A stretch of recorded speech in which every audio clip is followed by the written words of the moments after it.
आज म तपाईहरुमा यस्तो घर लिएर आउँदैछु जुन चाहिँ एकदमै ठुलो बाटो त्यसैगरी एकदमै उज्यालो घर खोजिरहनु भएको छ। पूर्व मोडा तपाईको एकदमै उज्यालो ठुलो बाटोको घर खोजिरहनु भएको छ भने यो जतिको सुइटेबल घर कुनै हुनै सक्दैन। यो एकदमै राम्रो लोकेसन वाइज पनि राम्रो तपाईको रिङ रोड सुकेधारा धुम्बराई रिङ रोडबाट नजिकै जहाँ तपाईले एकदमै उज्यालो घर सबै कुराको सुविधा सम्पन्न घर जहाँ ग्राउन्ड फ्लोरमा देखिहाल्नु भयो। यो एकदमै ठुलो गाडी स्पेस त्यसैगरी ग्राउन्ड फ्लोरमा 1 BHK तपाईको रेन्टमा लगाएर माथि 4 BHK मा आफू बस्न मिल्ने यो सुन्दर घर जहाँ तपाईले जाँदै गर्दा काठ मार्केटिङ देखि लिएर सम्पूर्ण कुराको सेवा सुविधा सम्पन्न घर। काठ पनि तपाईको एकदमै राम्रो काठ मार्केटिङ त्यसैगरी फर्स्ट फ्लोरमा आइसकेपछि तपाईले देख्न सक्नुहुन्छ एउटा एकदम ठुलो लिभिङ स्पेस त्यसैगरी बाल्कनी सहितको लिभिङ स्पेस तपाईको सेक्युरिटीको हिसाबले पनि एकदमै राम्रो तरिकाले बनाइएको।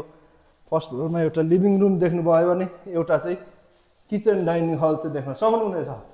यो वास्तु मिलाएर बनाइएको जुन चाहिँ तपाईको पूर्व मोहडापट्टि किचन राखिएको छ भने तपाईको एकदमै ब्रान्डेड सामानहरु प्लम्बिङको सामानहरु लगाएर बनाइएको सुन्दर घर जहाँ फर्स्ट फ्लोरमा तपाईले एउटा किचन त्यसैगरी डाइनिङ हल र एउटा ठुलो लिभिङ स्पेस पाउन सक्नुहुनेछ भने एउटा यति राम्रो चरक्क परेको तपाईको 12 बाइ 12 को चाहिँ तपाईको बेडरुम चाहिँ पाउन सक्नुहुनेछ।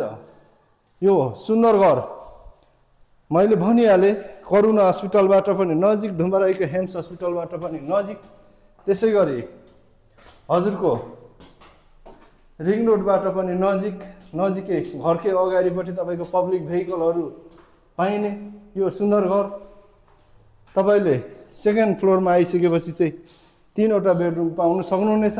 एउटा दुईटा तपाईको 3 वटा बेडरुममा दुईटा चाहिँ मास्टर बेडरुम चाहिँ तपाईले पाउन सक्नुहुनेछ जहाँ चाहिँ एट्याच बाथरुम सहितको मास्टर बेडरुम त्यसैगरी एट्याच बेड र टिभी र्याक सोकेसहरु सम्पूर्ण कुराको सेवा सुविधा सम्पन्न चाहिँ तपाईले पाउन सक्नुहुनेछ भने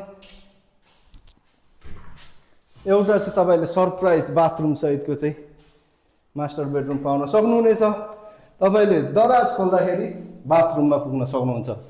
बाथरुममा देखिहाल्नु भयो एकदमै ब्रान्डेड सामानहरु लगाएर बनाइएको यो सुन्दर घर तपाईको मोडा वाइज र सम्पूर्ण कुराको चाहिँ तपाईको वास्तु अनुसार मिलाएर बनाइएको यो सुन्दर घर जहाँ तपाईले सेकेन्ड फ्लोरमा 3 वटा बेडरुम पाउन सक्नुहुनेछ भने टपमा गएर तपाईले एउटा बेडरुम त्यसैगरी एउटा लन्ड्री रुम र एउटा पूजा कोठा पाउन सक्नुहुनेछ। यो एकदमै सुन्दर स्थान सुन्दर र सभ्य समाजको बीचमा रहेको सुन्दर घर जहाँदेखि तपाईले फर्स्ट फ्लोरमा 3 वटा बेडरुम पाउनु भयो भने टपमा आएर एउटा बेडरुम त्यसैगरी एउटा पूजा कोठा र एउटा लन्ड्री रुम पाउन सक्नुहुनेछ भने तपाईले एउटा बाल्कनी स्पेस जहाँदेखि तपाईले एकदमै राम्रो भ्यूहरु चाहिँ दृश्यावलोकन गर्न सक्नुहुनेछ। अगाडि धुम्बराईको हेम्स अस्पताल त्यसैगरी सुकेधारा चोक र चाबेलदेखि पनि नजिक करिडोरको बाटोबाट मात्र 200 मिटरको डिस्टेन्समा रहेको यो सुन्दर घर जहाँदेखि अगाडिपट्टि तपाईले पूर्वपट्टि ठ्याक्कै कपन गुम्बा पाउन सक्नुहुनेछ भने उत्तरपट्टि चाहिँ तपाईले नारायण थानको मन्दिर पाउन सक्नुहुनेछ। यो लोकेसन वाइज एकदम राम्रो घर तपाई यदि तत्कालै बुकिङ गर्न चाहनुहुन्छ भने एकदम मिलाएर दिन सकिने यो 4 आना क्षेत्रफलको घर आजै भिजिट गरेर बुकिङ गर्नु होला भन्दै बिदा हुन चाहन्छु। हस्त नमस्कार धन्यवाद।